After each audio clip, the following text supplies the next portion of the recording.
lieutenant says, Willis, what are you doing? I said, oh, just a minute, I pulled it out this way. He says, God, get rid of that thing. See, I don't know, he thought it might go off or some darn thing. Well, anyway, now the next thing there about that island, and you ask about, the whaleboat, somebody hollered, last whaleboat to the Gridley. Oh my God, it was already half full of the crew. The guy started running and jumping in that thing, and the first thing you know, we sunk the thing right there alongside the thing. Anyway, isn't that terrible? And one old guy, he was an old sucker. He was 38 years old, Wow. and he had false teeth, and he got hit in the mouth and broke his teeth, and that's the only damage that was done on that thing. See? Well, anyway, we get back on the ship. Right. Now we just go into some more operations that you may want to hear about. All right.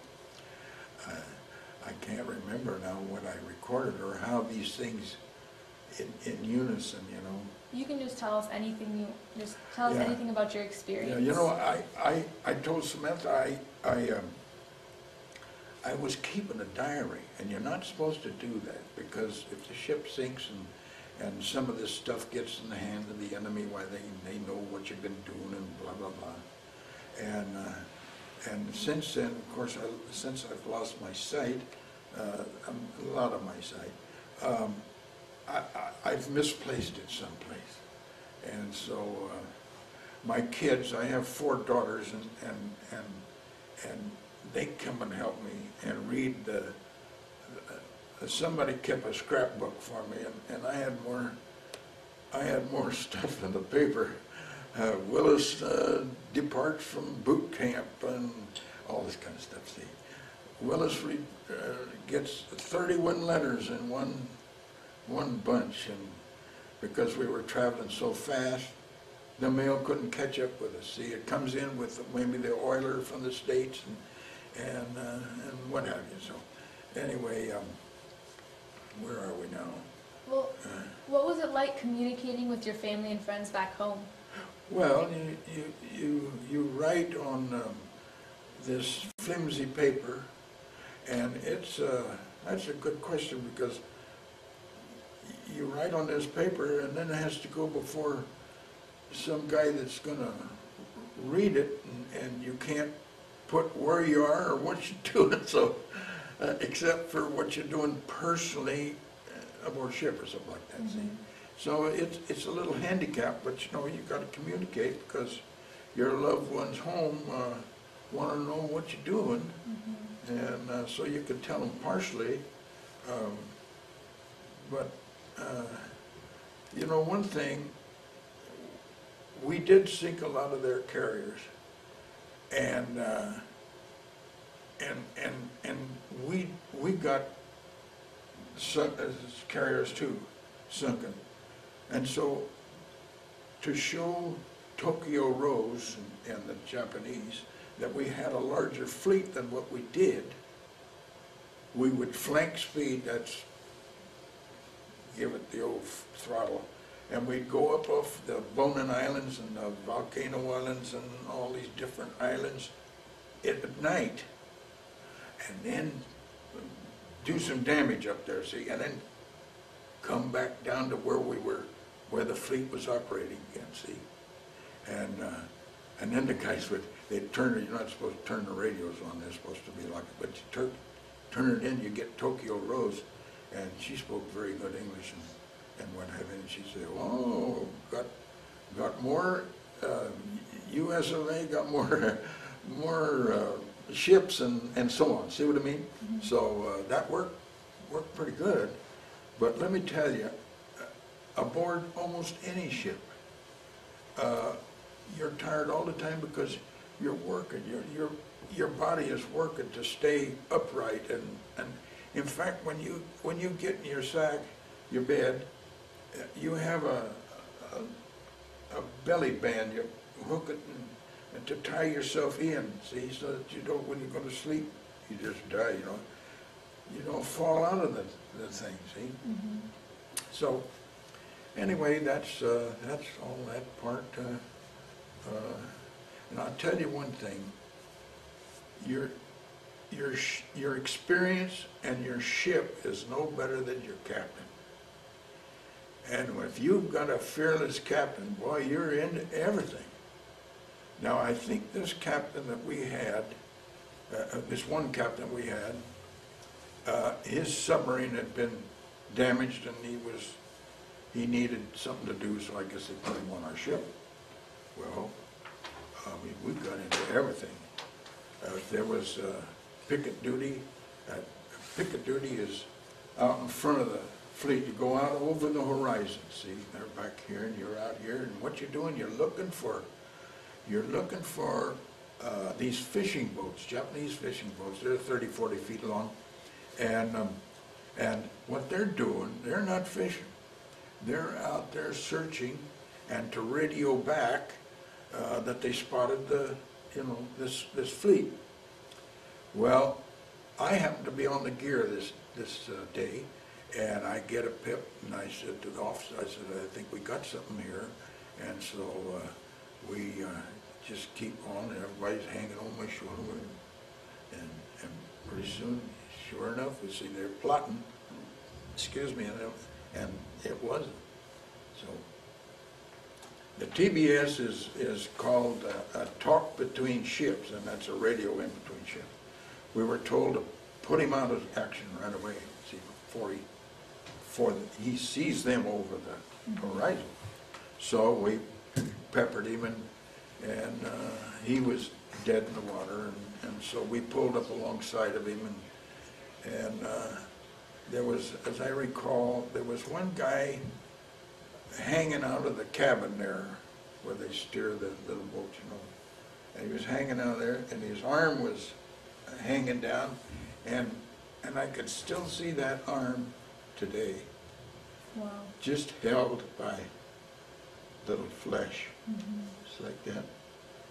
And anyway, we put a few more shells in him, and we ski-daddled back to the fleet, and now we're getting close to the Philippines, and we're going to invade the Philippines. And so I don't know what happened, but they sent the aircraft in, fighters, bombers, and all this kind of stuff, and they might have stayed over the bombing and stuff a little bit too long, and for some reason we had to move out a little bit. I don't know whether it was a subject, but so what happened? They're radioing in. They have to ditch. They're running out of fuel. Well, that afternoon we picked up 28 pilots and radiomen, gunners, and so on. And we worked right into the night. Now that's dangerous, because if there's a sub out there and you've got your huge, like at a carnival, you see those big searchlights, and we're trying to pick out a yellow life raft, with some poor soul in it.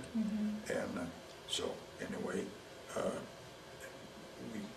we finally got shut down on that, and then the next day they called on the Gridley again, but incidentally they don't use the ship's name. I think that time we were called Svengali. Where they got that name, I don't know.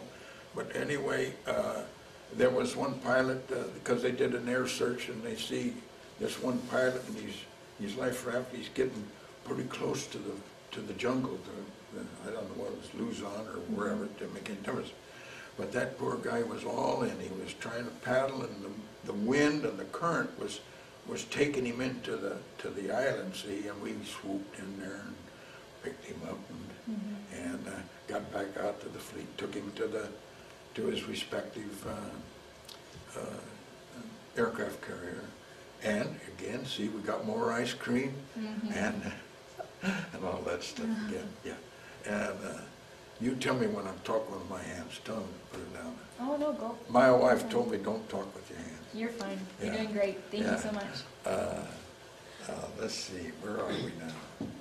So, when you were on the ships and when you were in combat, what were some of your duties? Well,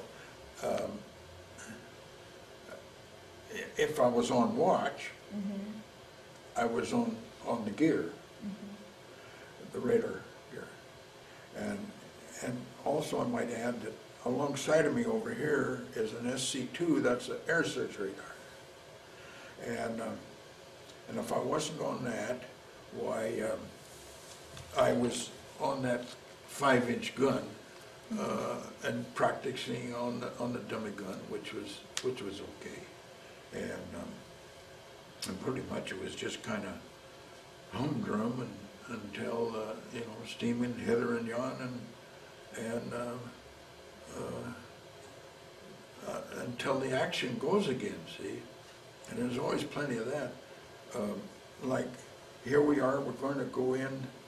And listen to this. We're going to, I guess, take Guam. You've heard of Guam. And so what they did, they sent the Gridley and another tin can, a destroyer, in to draw the enemy. We circle the island and blah, blah, blah.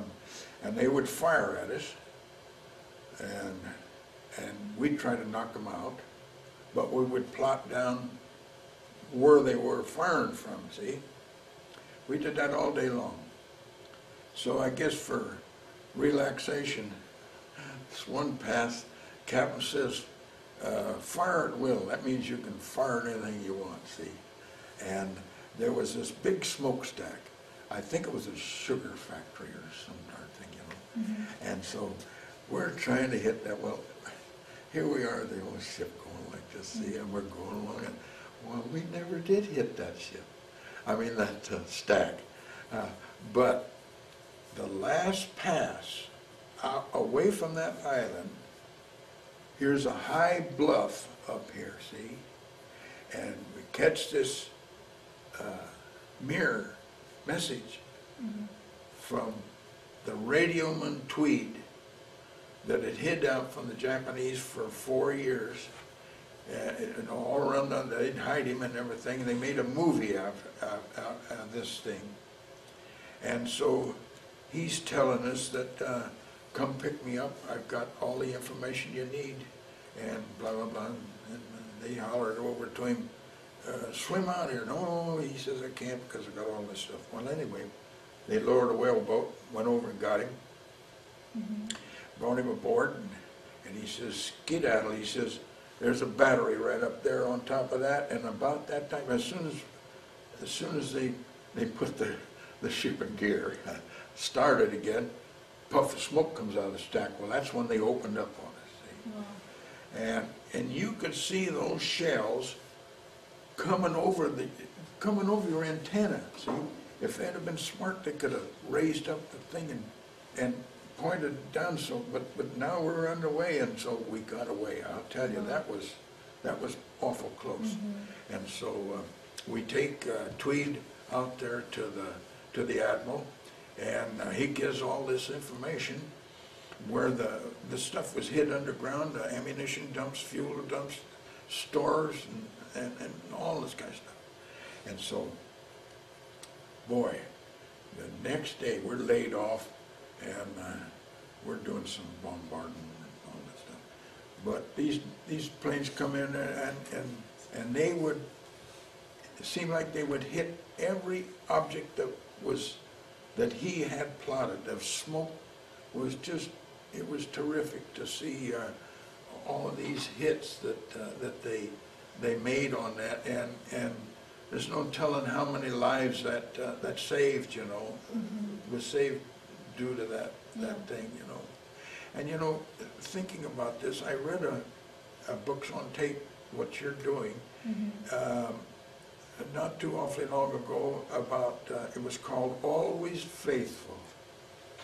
Well, it was about training the canines, the dogs, to be on sentry duty with the Marines. Okay, any dog that barked, they got rid of him. But in this book, they told me that the first time they used it was on Guam. And I didn't know that. Here I was right there. And to give you an idea, it was blacker